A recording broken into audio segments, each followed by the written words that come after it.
Boss అయితే మొదలైపోయింది. ఇంకో నెల రోజుల్లో అయితే లాంచ్ అవబోతోంది. ప్రతి ఒక్కళ్ళు ఈ బిగ్ బాస్ సీజన్ 8 కోసం చాలా ఆసక్తిగా ఎదురు చూస్తున్నారు.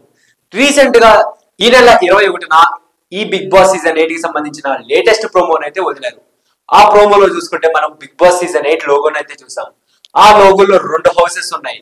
సో మనం అక్కడ ఉన్న చిన్న కోడ్ ని కనుక మనం క్రాక్ చేస్తే అసలు సీజన్ 8 ఎలా ఉండబోతోంది ఏంటి అనేది మనకి పూర్తిగా అయితే అర్థమవుతుంది. అయితే ఈసారి కూడా బిగ్ బాస్ సీజన్ 8 కి హోస్ట్ గా అక్కినేని నాగార్జుననే ఉంటున్నారు.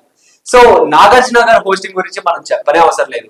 గత 5 సీజన్లు ఆయన నెంబర్ 1 గా చేసుకుంటూ వచ్చారు. గత 5 సీజన్లు చూసుకుంటే ఆయన దాదాపు 20 కోట్ల వరకు రెమ్యునరేషన్ తీసుకున్నారంట. మరి ఈ సీజన్ లో అయితే 30 కోట్ల వరకు రెమ్యునరేషన్ తీసుకునే అవకాశం ఉంది. సో ఈ క్రమంలో అసలు కంటెస్టెంట్స్ ఎవరు, ఈసారి హౌస్ లో ఎలా ఉండబోతోంది, ఏమేం టాస్కులు ఉంటాయి, ఏమేం గేమ్స్ ఉంటాయి అనేది ఒక్కసారి తెలుసుకునే ప్రయత్నం అయితే చేద్దాం. సో ఈసారి సీజన్ 8 అయితే చాలా కొత్తగా ఉండబోతుంది, చాలా ఇంట్రెస్టింగ్ గా కూడా ఉండబోతుందంట. సీజన్ 7 చూసుకుంటే మనకి ఉల్టా పుల్టా అంటూ చాలా డిఫరెంట్ జోనర్ లో మనకైతే చూపించారు. ఎక్సలెంట్ అంటే ఎక్సలెంట్. సీజన్ 7 విన్నర్ పల్లవి ప్రశాంత్. సో ఆయన ఆడిన ఆట తీరు కానీ అలాగే శివాజీ ఆడిన మైండ్ గేమ్ కానీ మనకి చాలా గుర్తుండిపోయినాయి. అలాగే విన్నర్ కి కూడా దాదాపు 50 లక్షల వరకు విన్నింగ్ ప్రైజ్ ఇచ్చే అవకాశం ఉందని ఈసారి మేకర్స్ అయితే చెప్తున్నారు. దాంతో పాటు ఒక కార్ గిఫ్ట్ అలాగే గోల్డ్ నెక్ అలాగే డైమండ్ నెక్లెస్ ఒక గిఫ్ట్ కూడా ఇచ్చే అవకాశం ఉందట. మరి ఈసారి కంటెస్టెంట్స్ ఎవరు, అందులో గెలిచేది ఎవరు అనేది ఒక్కసారి చూద్దాం. నాకు తెలిసినంతలో కంటెస్టెంట్స్ లిస్ట్ అయితే ఈ పాటికి మీ అందరికీ వచ్చేసి ఉంటుంది.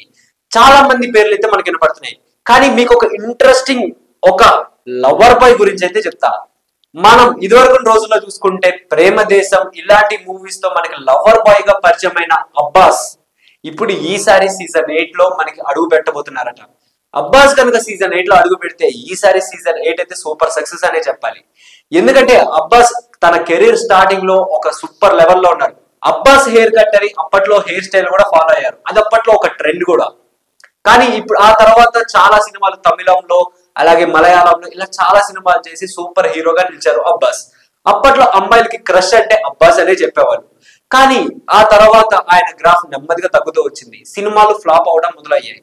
అలా ఆయన సినీ కెరీర్ అక్కడితో ఎండ్ చేసుకుని ఆయన న్యూజిలాండ్ వాళ్ళ ఫ్యామిలీతో కలిసి న్యూజిలాండ్ షిఫ్ట్ అయిపోయారు. షిఫ్ట్ అయ్యి అక్కడే చిన్న ఉద్యోగం చేసుకుంటూ జీవనం గడిపిస్తున్నారు. సో రీసెంట్ గా అబ్బాస్ గారు అయితే ఒక మోటివేషనల్ స్పీకర్ అయ్యారు. సో అలాంటి మోటివేషనల్ స్పీకర్ అలాగే లవర్ బాయ్ ని బిగ్ బాస్ సీజన్ 8 లో కనుక తీసుకొస్తే ఈసారి సీజన్ 8 అయితే సక్సెస్ అనే చెప్పాలి. సో చూద్దాం ఈసారి సీజన్ 8 ఎలా ఉండబోతుంది ఏంటి అనేది. సో ఇలాంటి మరిన్ని ఇంట్రెస్టింగ్ అప్డేట్స్ కోసం please do like, share and subscribe to our YouTube channel.